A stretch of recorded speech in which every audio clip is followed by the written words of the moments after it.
दोस्तों, अगर बात करें भारत के इतिहास की तो इसमें मुगल एम्पायर का एक शानदार दौर गुजरा है। लेकिन मुगल सल्तनत के छठे बादशाह यानी औरंगजेब आलमगीर का इतिहास बहुत ज्यादा विवादित है।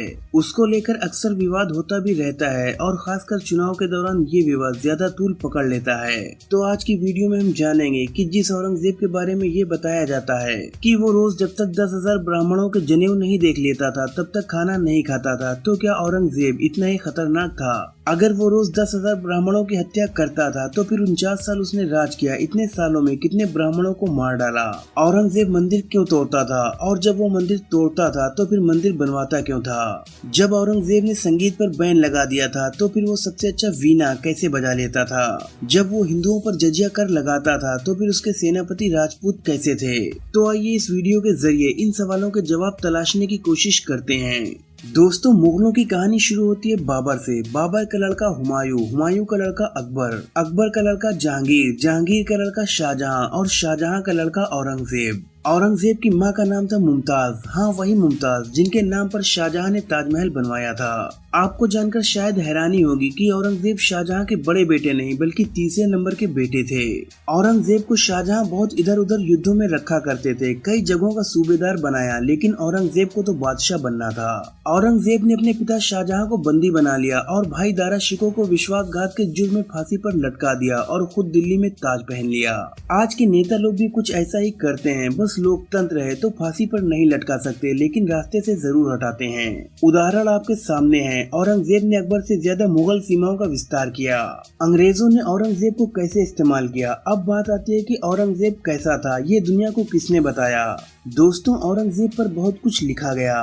इतिहासकारों के नए नवीन शोध बताते हैं कि औरंगजेब की ये छवि ब्रिटिश इतिहासकारों ने भारत में हिंदू मुसलमान को बांटने के लिए गढ़ी, क्योंकि अंग्रेजों की रणनीति बंटवारे की थी।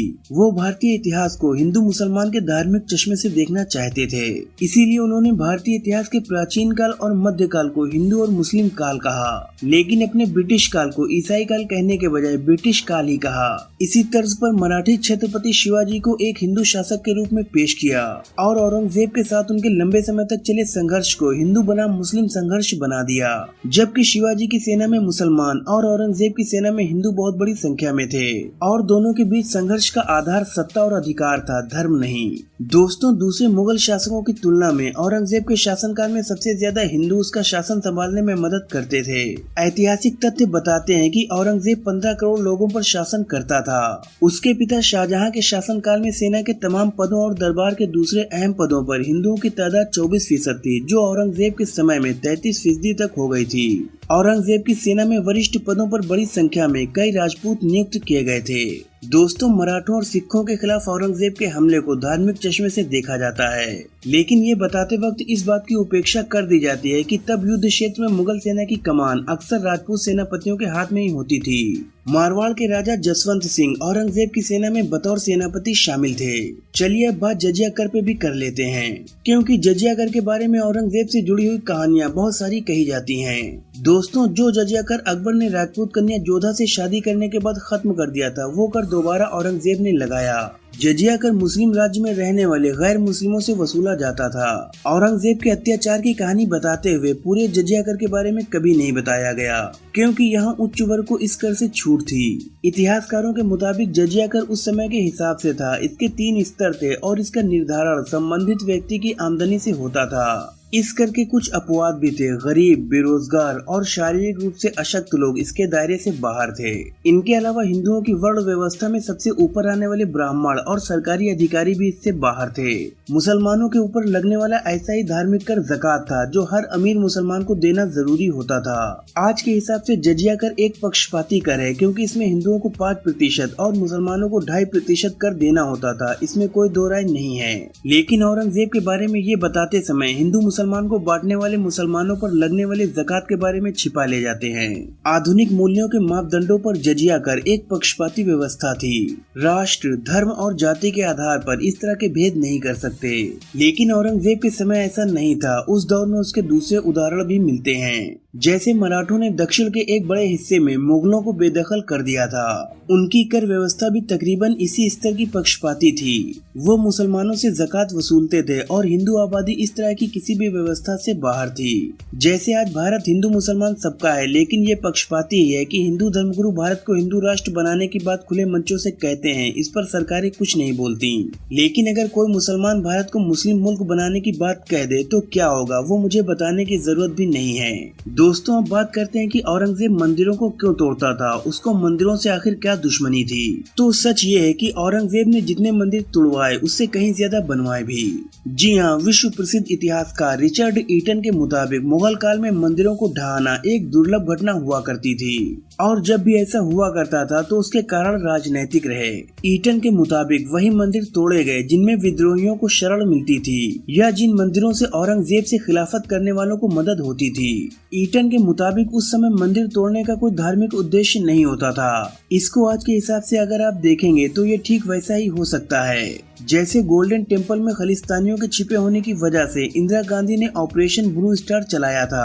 अब इस आधार पर इंदिरा गांधी को इतिहास सिख विरोधी गुरुद्वारा तोड़ने वाली भी कह सकता है, लेकिन सच क्या था वो आप जान रहे हैं। किंग्स कॉलेज लंदन की इतिहासकार कैथलीन बटलर तो यहाँ तक कहती हैं कि औरंगजेब ने जितने मंदिर तोड़े उससे कहीं ज्यादा मंदिर बनवाए थे। कैथरीन फ्रैंक और एम अतहर अली जैसे विद्वान इस तरफ भी इशारा करते हुए कहते हैं कि औरंगजेब ने कई मंदिरों को अनुदान भी दिया था, जिनमें बनारस का जंगम बाड़ी मठ, चित्रकूट का बालाजी मंदिर, इलाहाबाद का सोमेश्वर नाथ महादेव मंदिर और गुवाहाटी का उमानंद मंदिर सबसे जाने पहचाने नाम है। जिस मुगल काल में मंदिरों को तोड़े जाने की बात इतनी ज्यादा प्रचलन में है, उसका हिंदुओं द्वारा लिखित किताबों में कुछ खास जिक्र नहीं मिलता। 18वीं सदी में जब सल्तनत खत्म हो गई तब भी इस बात का कहीं जिक्र नहीं मिलता। मुगल शासकों द्वारा हिंदू मंदिर तोड़े जाने का मुद्दा भारत में 1980 और 1990 के बाद गर्म होना शुरू हुआ था। चलिए अब बात संगीत की भी कर लेते हैं। क्या सच में औरंगजेब ने संगीत पर बैन लगा दिया था? तो दोस्तों, औरंगजेब को कट्टरपंथी साबित करने की कोशिश में एक बड़ा तर्क ये भी दिया जाता है कि औरंगजेब ने संगीत पर प्रतिबंध लगा दिया था, लेकिन ये बात सही नहीं है। इतिहासकार कैथलीन बताती हैं कि सल्तनत में तो क्या, उन्होंने अपने दरबार में भी संगीत पर बैन नहीं लगाया था। औरंगजेब ने जिस दिन राजगद्दी संभाली थी उसी दिन से हर साल उस दिन उत्सव में खूब नाच गाना होता था। कुछ रचना में औरंगजेब नाम शामिल है जो बताता है कि उसके शासनकाल में संगीत को संरक्षण हासिल था। कुछ ऐतिहासिक तथ्य इस बात की तरफ भी इशारा करते हैं कि औरंगजेब खुद संगीत का अच्छा जानकार था। मिराते आलम में बख्तार खान ने लिखा है कि औरंगजेब को संगीत का विशारदों जैसा ज्ञान था। मुगल विद्वान फकीरुल्लाह ने राग दर्पण नाम के दस्तावेज में औरंगजेब के पसंदीदा गायकों और वादकों के नाम दर्ज किए हैं। औरंगजेब को अपने बेटों में आजम शाह बहुत ज्यादा अजीज था। कहते हैं कि आजम शाह अपने पिता की जिंदगी में ही एक निपुण संगीतकार बन चुका था। अगर औरंगजेब ने संगीत पर बैन लगा दिया होता तो फिर उसके समय में संगीत पर सबसे ज्यादा किताबें क्यों लिखी गईं? दक्षिण में मराठों ने औरंगजेब की बैंड बजा रखी थी। औरंगजेब चाहता था कि उसका शासन पूरे दक्षिण भारत पर हो, मगर मराठों की बहादुरी के आगे उसको घुटने टेकने पड़े। 1683 में औरंगजेब खुद सेना को लेकर दक्षिण भारत गया। आखिर 25 साल तक उसने वहीं पर अपना अभियान चलाया।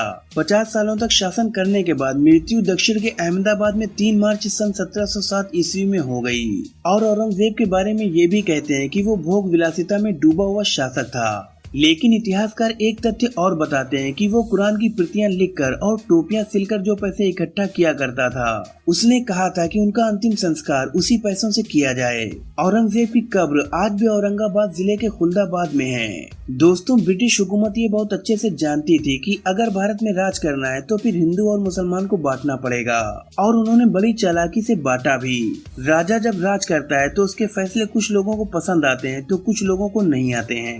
औरंगजेब के बारे में कहा जाता है कि उसने सारे मंदिर तहस नहस करवा दिए थे, लेकिन इतिहासकार ईटन कहते हैं कि जिन मंदिरों को तोड़ा गया उनकी संख्या 15 से ज्यादा नहीं थी और मंदिर तोड़ने का कारण धार्मिक कभी नहीं रहा। और हाँ दोस्तों, जो लोग कहते हैं कि औरंगजेब मंदिर तोड़कर रोज 10,000 ब्राह्मणों को मारता था, तो उन पर भड़किए मत, बल्कि उनसे सवाल कीजिए कि एक दिन में 10,000 के हिसाब से एक साल में 36 लाख ब्राह्मण हुए, और औरंगजेब ने राज किया 49 साल, तो 49 साल में कितने ब्राह्मणों को मारा होगा। और हाँ, ये बात भी याद रखिएगा कि औरंगजेब 15 करोड़ प्रजा पर राज करता था। तो दोस्तों, किसी के बहकावे में मत आइए और अंग्रेजों के चमचों के लिखे हुए इतिहास के अलावा दूसरे इतिहासकारों को भी पढ़िए। ये लड़ने का विषय नहीं है, ये पढ़ने का विषय है, समझने का विषय है, ये जानकारी का विषय है।